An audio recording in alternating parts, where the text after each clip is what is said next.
소통의 전환에 따라서 결과가 달라집니다. 좋은 소통을 하면 좋은 결과가 생기고요. 나쁜 소통을 하게 되면 나쁜 결과를 맺게 됩니다. 소통의 방식을 변화시키는 것도 쉽지가 않습니다. 사람에게 가장 힘든 것은 변화입니다. 변화. 자신의 생각과 태도와 소통의 방식을 변화시키는 것은 어려운 것입니다. 변화보다 더 어려운 것이 있는데 그건 전환입니다. 전환. 변화는 무엇인가가 달라지는 것입니다. 전환은 조금 더 깊어요. 다른 방향이나 다른 상태로 바뀌는 것입니다. 단순한 변화가 아니라 방향을 바꾸는 거예요. 전환 한 상태에서 다른 상태로 건너가는 것입니다. 이게 차원이 다른 거죠. 전환은 수레가 방향을 돌려 움직인다는 뜻을 가지고 있습니다. 기독교적인 표현으로 말하면 전환은 회개입니다. 회개.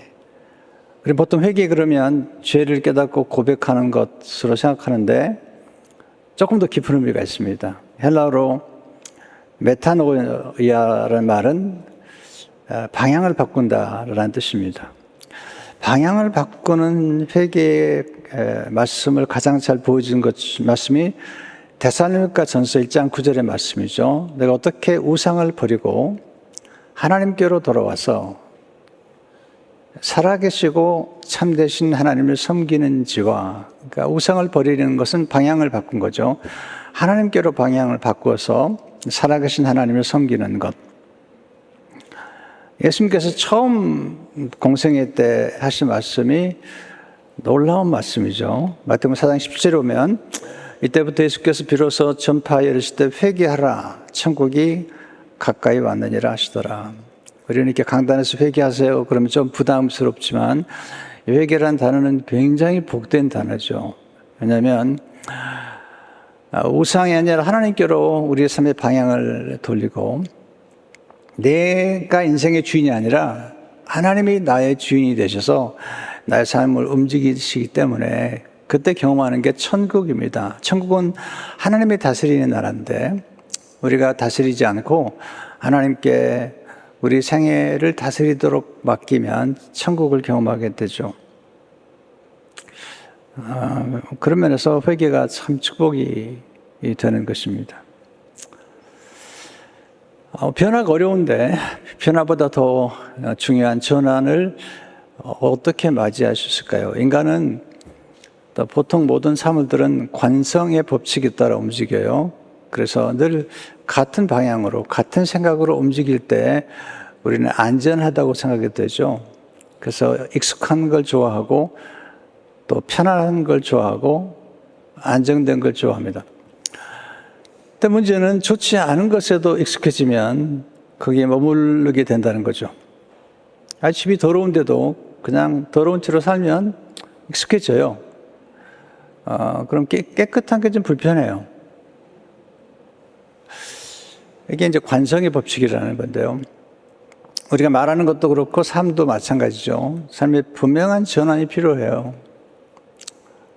근데 문제는 익숙해지면 그냥 안주하는 경향이 있죠. 출애굽한 이스라엘 백성들이 하나님의 가나안 땅, 정말 새로운 땅으로 인도하시는데 그들은 가나안 땅을 좋아하지 않았습니다. 계속 애굽으로 돌아가자고, 이게 관성의 법칙에 따라서 옛날로 돌아가거나 또는 같은 방향에 머물려고 하는 그런 성향이 우리 인간에게 있습니다. 이런 전환점이 오려면 어떻게 오는가? 커다란 충격이 찾아와야만이 전환이 와요. 누구를 만나든지 아니면 고난이 마든지 갈등이 마든지 이런 엄청난 외부적인 충격이 왔을 때 전환이 경험하는 것입니다. 그래서 오늘 우리가 배우는 첫 번째는 복음을 경험할 때 소통의 전환의 복을 받게 되는데,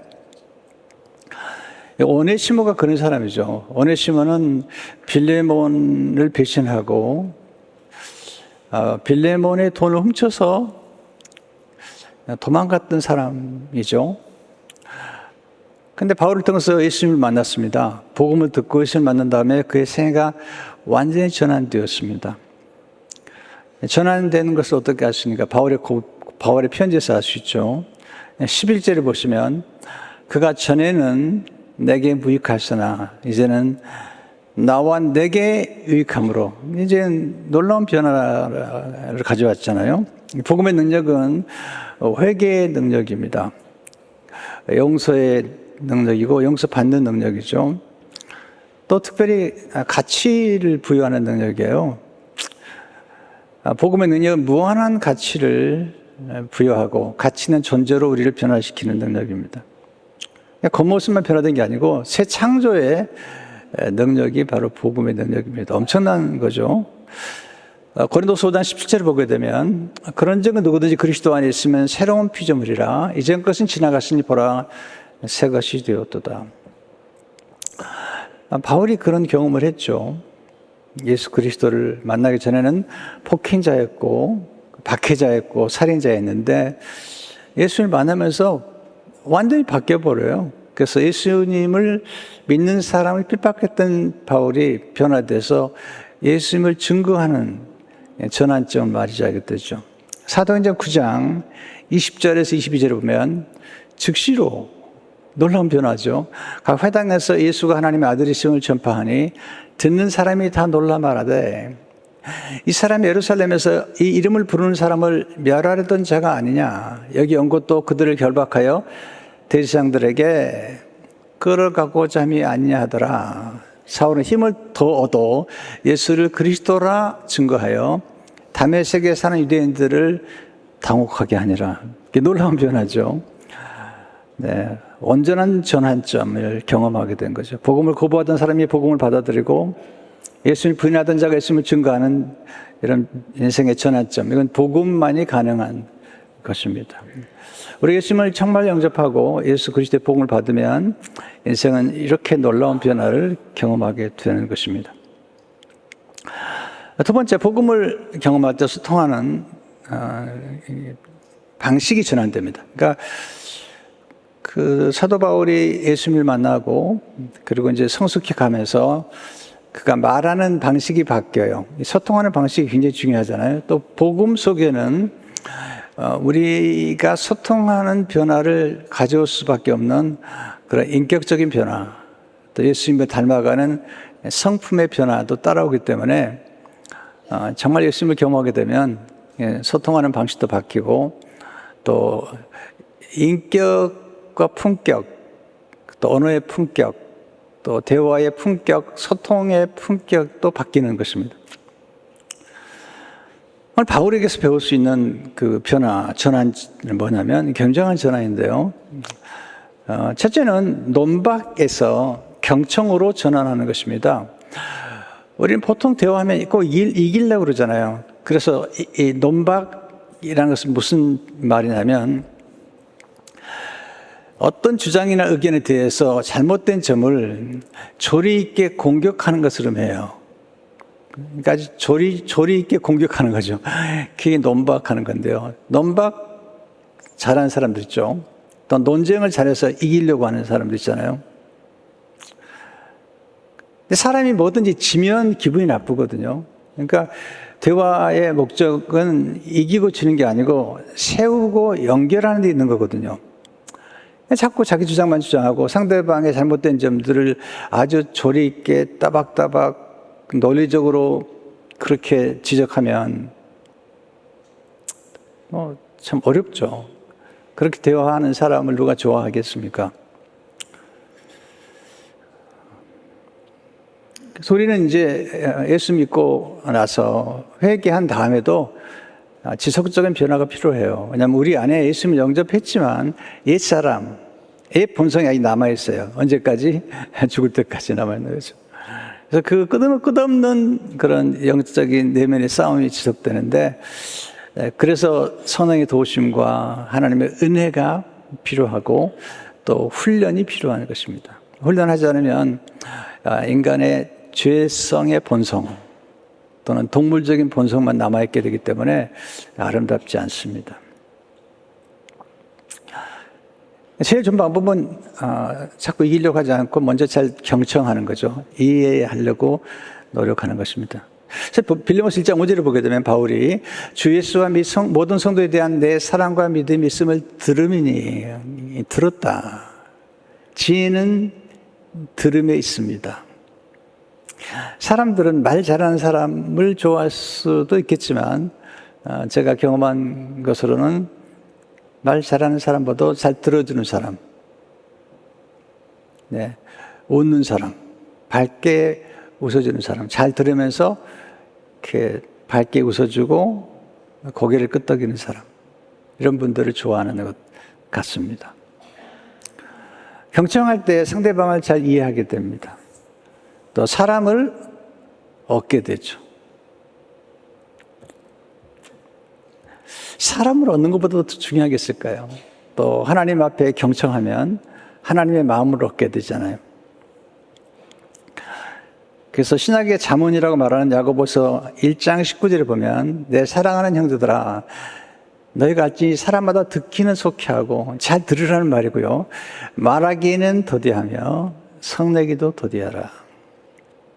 잘 듣는 길은 마음으로 듣는 거예요. 마음으로. 깊이 듣는 거거든요.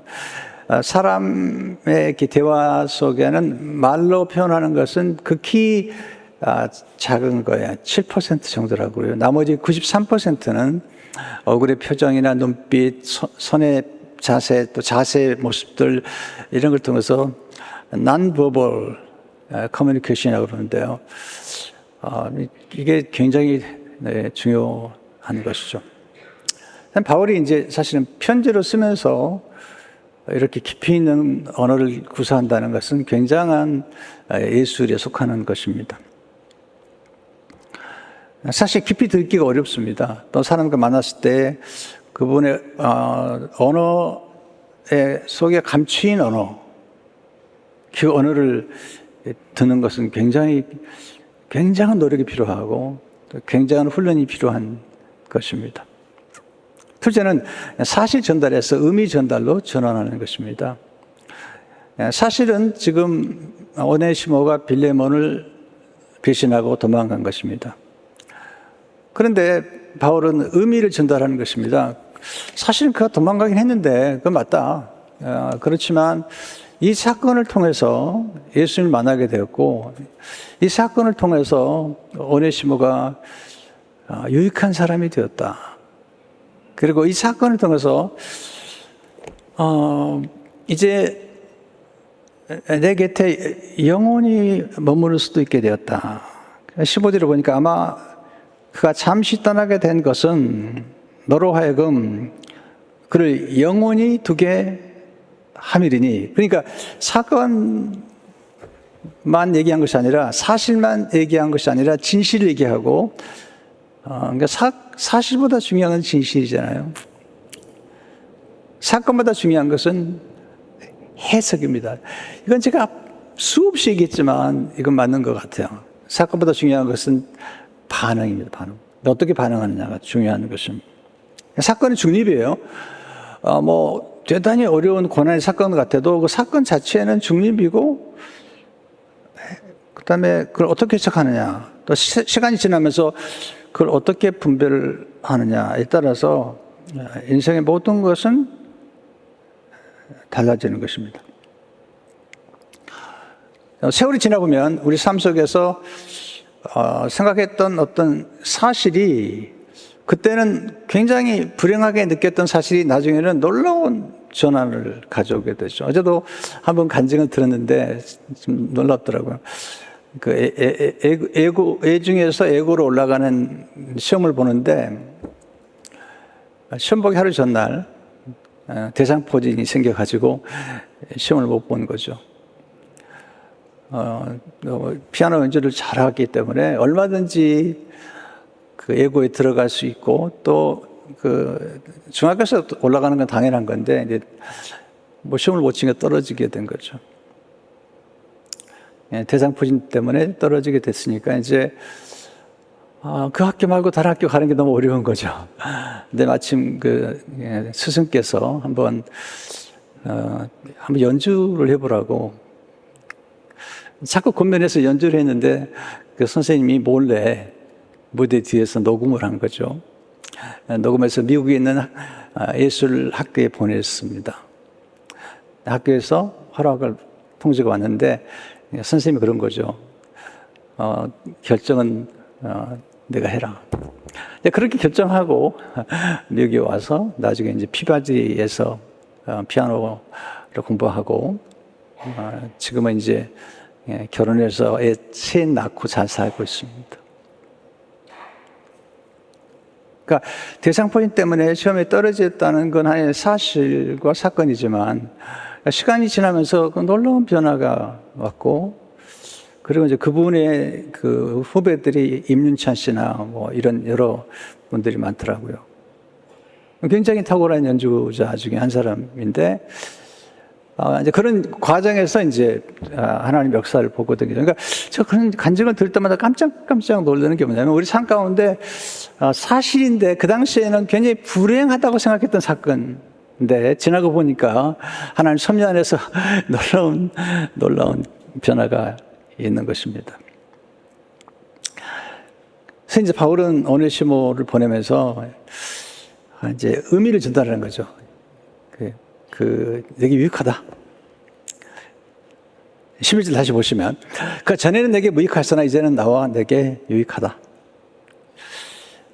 그러니까 지도자가 하는 일이 뭐냐면 의미를 부여하는 거죠. 그리고 내가 잠시 떠났지만 오네시모가 이제 내 곁에 영원히 두려고 하게 된 게 아니겠느냐 이렇게 이제 의미를 부여하는 것입니다. 셋째는 강요에서 초청으로 전하는 것입니다. 강요. 사람들은 그리고 아이들도 강요를 좋아하지 않습니다. 빌립보서 1장 8절에 10절에 보면 바울이 강요하지 않아요. 여러분 내가 그리스도 안에서 아주 담대하게 내게 마땅한 일로 명할 수도 있으나 도리어 사랑으로서 강구하노라. 나이가 많은 나 바울은 지금 또 예수 그리스도를 위하여 갇힌 중에서 낳은 아들 오네시모를 위하여 내게 강구하노라. 명령하지 않습니다. 여러분 우리는 이렇게 강요하는 순종은 순종하더라도 참 불편해요. 때로는 두려움으로 순종하죠. 구약에 그렇죠. 구약은 두려움이기 때문에 율법을 따라 살 때도 두려움으로 벌 안 받으려고 순종하는 거죠.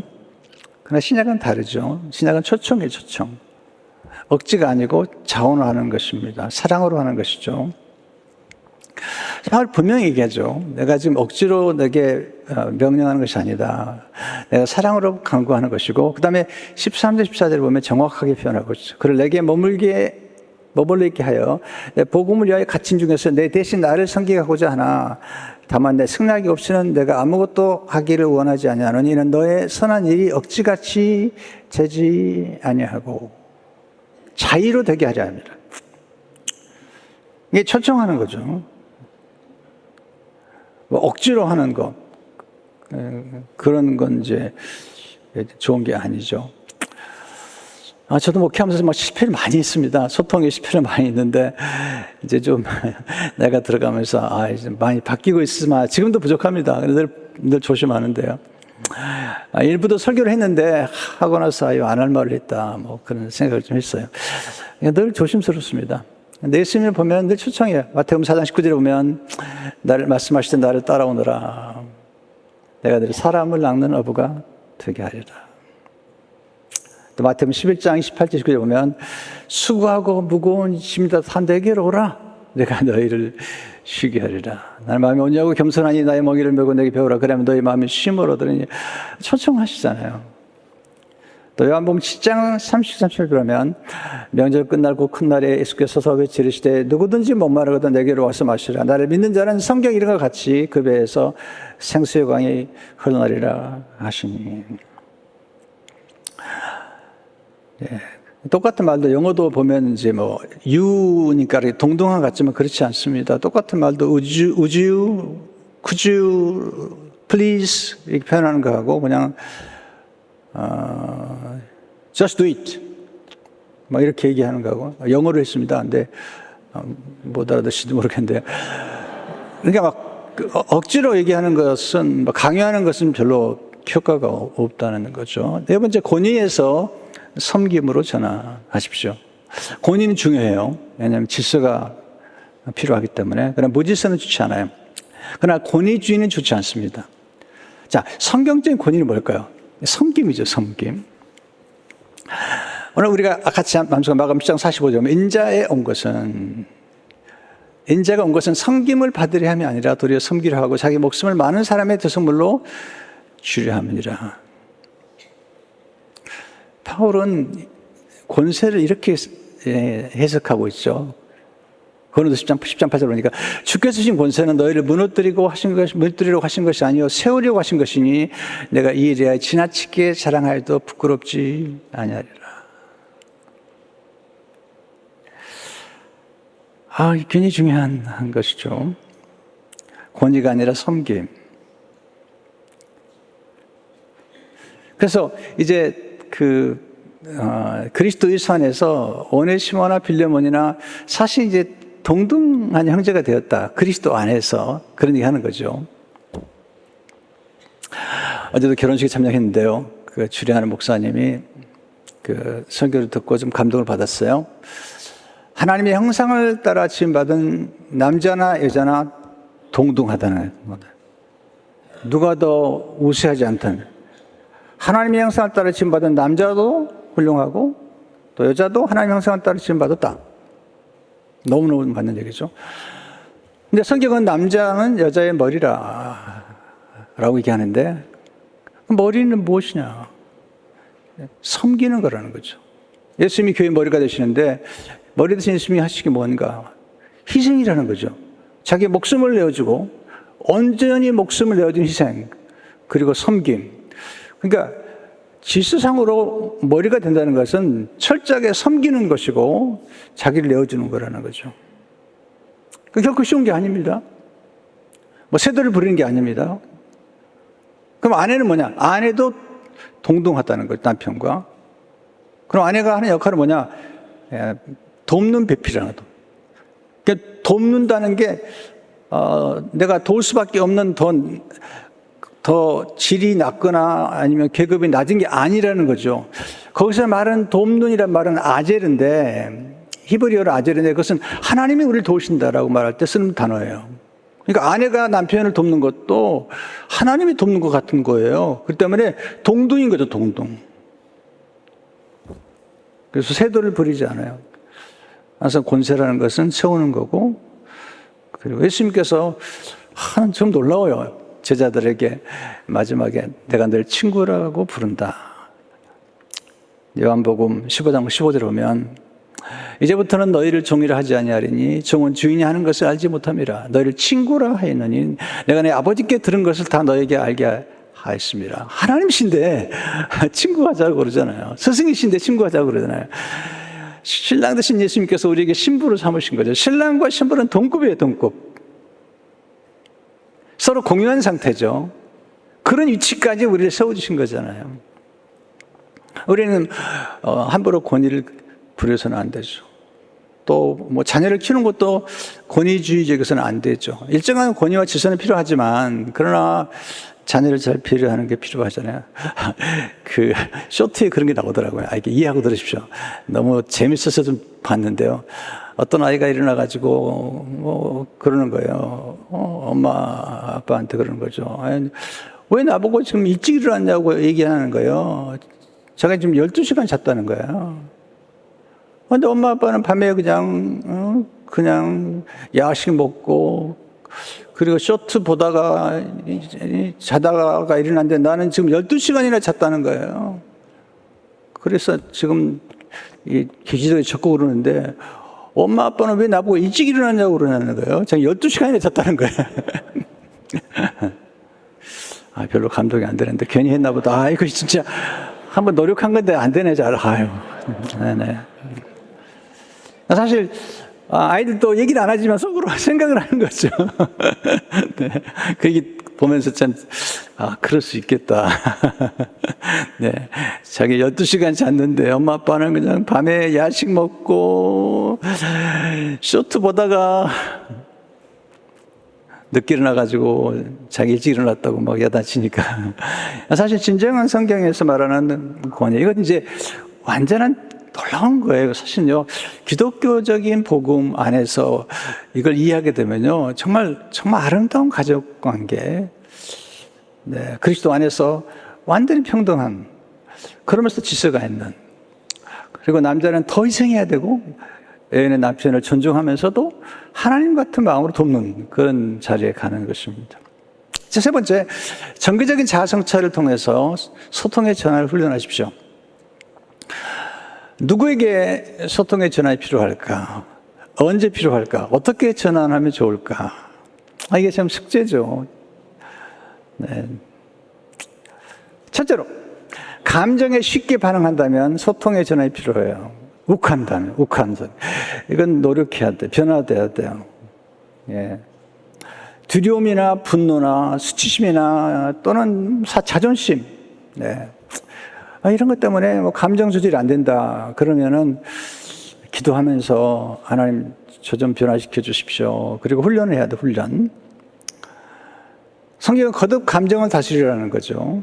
잠언 16장 32절에 보면 노하기를 더디하는 자는 용사보다 낫고 자기 마음을 다스린 자는 성을 빼앗는 자보다 나으니라. 정말 놀라운 지혜의 말씀이고요. 잠언 19장 11절을 보게 되면 노하기를 더디하는 것이 사람의 쓱이요 허물을 용서하는 것이 자기의 영광이니라. 두 번째, 과거에 상처에 매여 있다면 소통의 전환이 필요하죠. 상처가 다 있죠. 그러나 상처도 어떻게 해석하느냐에 따라 다 달라집니다. 네. 상처를 새롭게 해석하면요, 새로운 기억이 탄생되죠. 치유가 돼야 됩니다. 근데 상처를 치유하지 않는다면 자꾸 상처에 매이게 되잖아요. 그게 뭐냐면 쓴뿌리가 되는 거죠. 뿌리는 안 보이는 거죠. 이 쓴뿌리 때문에 이게 감춰 있다가 확 튀어나오는 거죠. 그 부부싸움 하거나 아니면 뭐 이렇게 대화하다가 튀어나오는 게 좋지 않습니다. 자기에게도 좋지 않고요, 남에게도 좋지 않은 거죠. 내가 그런 말 했습니다. 남을 복수하기 위해서 분노하고 그리고 폭력을 바라는 것은 남을 죽이려고 독을 스스로 마시는 것이다. 남을 해치기 전에 자신을 해치는 것이다. 저는 그 얘기가 좀 맞다는 생각이 듣죠. 히브리 12장 15절을 보게 되면 너희는 하나님의 은혜에 이르지 못하는 자가 없도록 하고 또 쓴뿌리가 나서 괴롭게 하여. 쓴뿌리 우리 안에 있는 이 눌려있는 상처, 치유되어야 하는 상처과 억압된 감정. 칼 융은 이걸 그림자란 말을 쓰기도 했는데요. 이게 있으면 자기도 괴롭을 뿐만 아니라 가족도 힘들게 만드는 거죠. 많은 사람이 이런 말면 더럽게 되지 않게 하면. 셋째는 자기 인식이 부족하다면 소통의 전환이 필요. 어떤 분은 자기는 항상 맞다는 거예요. 이게 참 좋지 않습니다. 자기 인식이 부족하면 상대방에 대한 배려나 상대방에 대한 깊은 이해가 없죠. 2차로 오는 유명한 영성가인데요. 자기 인식 없는 영성은 현실 도피일 뿐이다. 자기를 안 만나려고 그러죠. 자기를 안 만나려고 그러죠. 자기를 깊이 만나는 걸 다 두려워해요. 왜냐하면 자기를 깊이 성찰하는 걸 두려워하는 거죠. 소크라테스 한 말은 굉장히 중요해요. 성찰하지 않는 삶은 살 가치가 없다. 무서운 얘기죠. 물론 너무 지나친 성찰은 조심해야 되지만 자기를 정확하게 성찰하고 인식하고 자기 자신과 자기 한 말에 대해서 깊이 복귀해 볼 수 있는 사람. 바둑에서 복귀를 하잖아요. 바둑은 이기고 지는 것도 중요하지만 유명한 바둑 선수가 그러더라고요. 더 중요한 게 있는데 바둑은 경기가 끝났다고 끝난 게 아니다. 복귀까지 해야만이 끝난 것이다.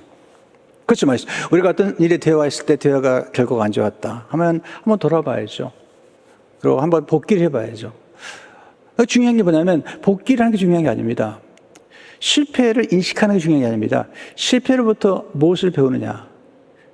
자, 실수를 인식하는 것보다 중요한 것은 실수를 인식하고 내가 실수로부터 뭘 배우고 뭘 바꿔야 될 것인가를 깨닫는 게 중요한 것이죠. 피드백을 아무리 줘보세요.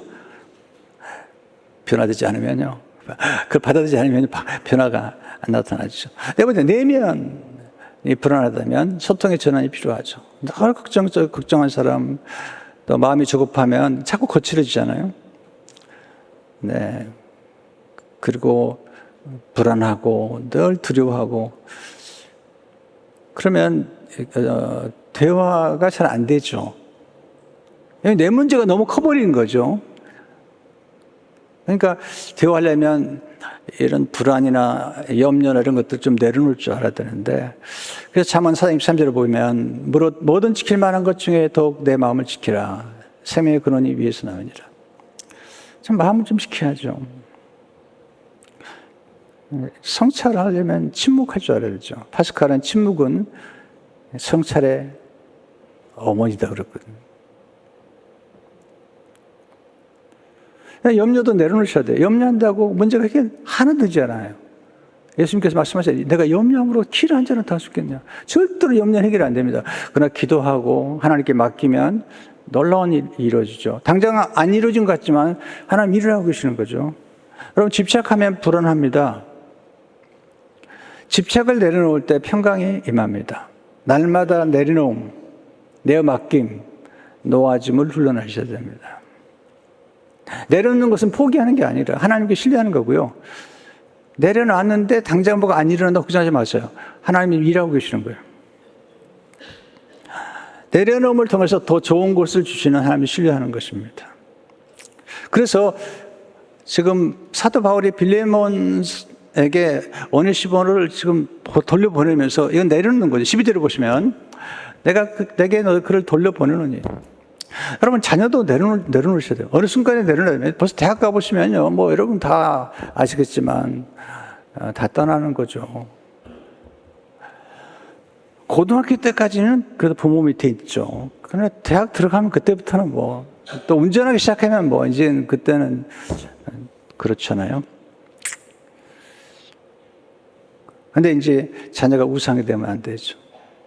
바울이 이제 항상 내려놓으라는 말을 많이 쓰잖아요. 내가 날마다 죽는다. 네. surrender, let go 이런 말을 많이 쓰는데요. 굉장히 중요한 지혜라는 생각이 들어요. 저도 나이가 들어가니까 정말 내려놓을 게 많아요. 네, 내려놓을 게. 나이가 든 분들이 제일 조심할 게 노욕이라는 거죠. 청년들에게 노욕이라는 말 쓰잖아요. 나이가 들어가면 노욕이 생기는 거죠. 조심해야 되죠. 근데 사실 우리가 자족할 줄 알고 욕심을 조금만 내려놓고 감사한다면 저는 불행할 사람이 없을 것 같아요. 자족하는데요. 늘 감사하고요.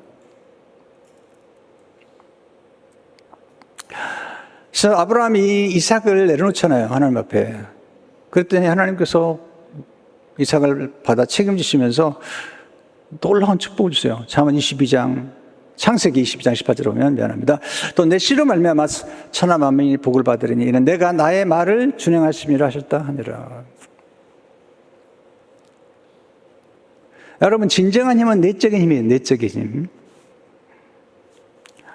어떻게 내가 내적인 힘을 얻을까? 하나님 앞에서 고요하고 잠잠할 때 우리는 내적인 힘을 얻게 되죠. 제가 정말 좋아하는 말씀이 이사야 30장 15절의 말씀인데요. 너희가 돌이켜 조용히 있어야 구원을 얻을 것이요. 잠잠하고 신뢰하여야 힘을 얻을 것이거늘. 조용히 있어야 돼 구원을 얻을 것이요. 잠잠하고 신뢰하여야 힘을 얻을 것이거늘. 침묵 기도가 중요하고요. 그리고 잠잠히 좀 앉아있는 것. 그런 시간 필요해요. 멍 때리는 시간 필요해요. 우리는 하나님 앞에서 잠잠히 있는 거죠. 어떤 분이 이제 그 강연하거나 설교할 때 그런 얘기를 하더라고요. 잘 준비되면 목소리는 조용해진다. 잘 준비 안 되기 때문에 목소리가 커진다는 거예요. 제 목소리가 커지면 잘 준비가 안 되는 것. 설교 시작할 때 목소리가 조용하면 잘 준비된 것입니다. 마지막으로 인간관계가 원만하지 않다면 소통의 전환이 필요하잖아요. 늘 관계가 안 좋고 사람을 잃고 싸우고 갈등하고 그렇다면 좀 생각해 봐야 될 것 같아요. 네. 생긴 대로 살겠다는데 그건 인간이 아니죠. 동물이죠. 우리는 더 향상되는 마음, 향상심, 늘 또 발전하는, 그게 인간다운 거잖아요. 그게 교양을 갖추는 것이고 품격을 갖추는 거잖아요. 네. 마태복음 7장 12절에 보면 그러므로 무엇인지 남에게 대접을 받고자 하는 대로 너희도 남을 대접하라. 이것이 율법이요 선지자니라. 바울도 한때는 소통에 어려움이 있었죠. 또 인간관계 어려웠지만 나중에 그 생애의 마지막에 보면요, 그가 한때 배척했던 마가 요한을 품잖아요. 그의 마지막 서신이라고 볼 수 있는 디모데 4장 11절을 보게 되면 내가 올 때 마가를 데리고 오라. 그가 나의 일에 유익하니라. 여러분, 소통의 전환을 통해서 놀라운 기적을 경험하십시오. 여러분, 소통 한번 잘하잖아요. 그럼 한 사람의 생애가 완전히 바뀌어버리고 한 나라가 바뀔 수도 있습니다. 나만 장군 아시죠? 나만 장군이 아람의 장군으로서 큰 용사죠. 근데 나병에 걸렸습니다. 근데 그 집에 그 나만 장군의 여주인을 시종드는 무명의 소녀가 있는데 이 무명의 소녀가 놀라워요. 이 무명의 소녀가 여주인에게 시종을 들어요. 이스라엘에 잡혀왔어요, 잡혀왔는데 태도가 너무 좋은 거예요. 여러분, 그 여주인에게 여종들이 많았을 텐데 그 중에 자기한테 직접 수종되게 한다면 좀 달랐을 거예요. 태도가 다른 거죠. 이 어린 이스라엘에서 왔는데 얘기하는 거죠. 우리나라에 선지자를 만나면 우리 주인께서 나병이 날 것 같은데요. 반드시 낫습니다. 이건 대단한 모험한 거예요. 낫지 않으면 죽는 거죠. 전도하는 거죠. 근데 놀라워요. 그랬더니 그 여주인이 그 소녀를 믿어요. 왜냐하면 얼마나 소녀가 평소에 아름다운 성품을 가지고 긍정적이고 적극적으로 여주인을 섬겼으면, 성심을 다해 섬겼으면 여주인이 그 어린 소녀, 그것도 포로로 잡혀온 소녀의 일을 듣겠습니까? 그러니까 이게 우리가 머무는 자리에서 어떻게 사냐가 참 중요하다는 생각이 들어요. 더 놀라운 게 있습니다. 이 여주인이 나만 장군으로 얘기를 하잖아요. 나만 장군이 또 그 얘기를 들어요. 여러분, 결혼한 분들 분명히 말씀드리지만 아내의 말을 들어서 손해본 거 있어요? 얘기 안 하시는데요. 나만 장군만 받아보세요. 아내의 말을 들어가지고 엘리사를 가잖아요. 나만 장군이 말을 안 들었으면요, 그건 죽는 겁니다. 듣죠. 그래서 이제 갔는데 엘리사에 갔더니 엘리사가 나와보지도 않아요. 요단강에서 7번 씻으래요. 기분이 나빴어요. 내 생각에는 화가 나가지고요.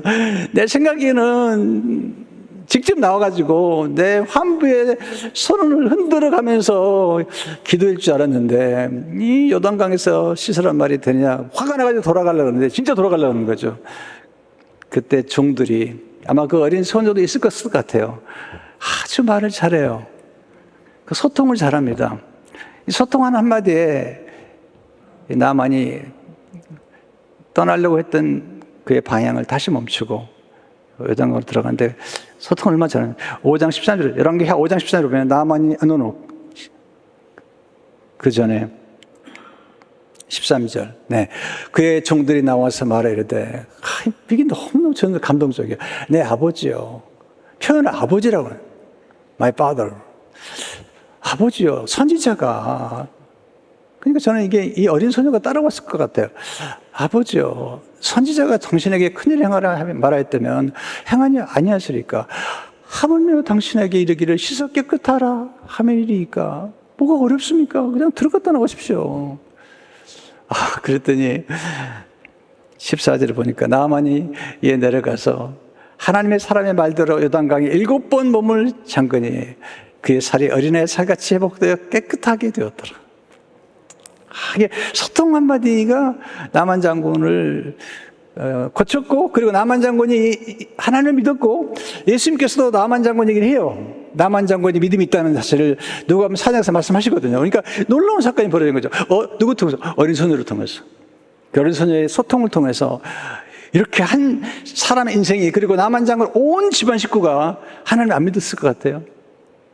굉장한 영향력이죠. 스로보니게 여인이 딸이 귀신 들렸습니다. 그래서 여러분, 딸이 귀신 들렸으면 얼마나 힘들겠어요. 이게 침상에 놓고 예수님 찾아갑니다. 예수님, 내 딸을 고쳐주십시오. 그때 예수님께서 조금 테스트를 하는 거죠. 마가복음 7장 17절에 이렇게 반응하시죠. 예수께서 이르시되 자녀로 먼저 배불리 먹게 할지니 자녀의 떡을 취하여 개들에게 던짐이 마땅치 아니하니라. 넌 이방인인데 내가 은혜를 베푸는 건 마땅치 않고 먼저 이스라엘 백성들에게 베풀고 그래야 되지 않겠냐 그랬더니 너무 말을 예쁘게 하는 겁니다. 마가복음 28절을 보시면 여자가 대답이되 주의 오소이다마는 긍정해요. 맞습니다. 그러나 상하의 개들도 아이들이 먹던 부스러기를 먹습니다. 부스러기라도 주십시오. 말을 이렇게 예쁘게 하니까 예수께서 29절 이렇게 말씀하시죠. 예수께서 이르시되 이 말을 하였으니 돌아가라. 귀신이 내 딸에게서 나갔느니라 하시며 여자가 집에 돌아가 본즉 아이가 침상에 누웠고 귀신이 나갔더라. 엄마의 말 한마디 때문에 딸의 인생이 바뀌어버린 거죠. 이날 이후로 딸이 예수 믿었을 거라고 생각해요. 예수님이 하신 말씀, 이 말을 했으니, 말 한마디가 예언의 생애를 바꿔놓는 거잖아요. 그러니까 소통이 이만큼 중요한 것입니다. 조금 바꿔보세요. 소통 방식을. 오늘 말씀 들은 거 기억하시고요. 한번 좀 편을 줘보세요. 논쟁하려고 하지 말고 좀 경청하시고요. 이기려고 하지 마세요. 이겨서 먹을 거예요.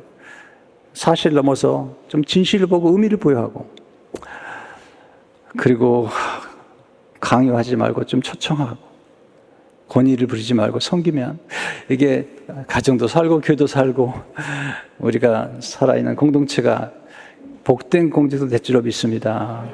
기도하겠습니다.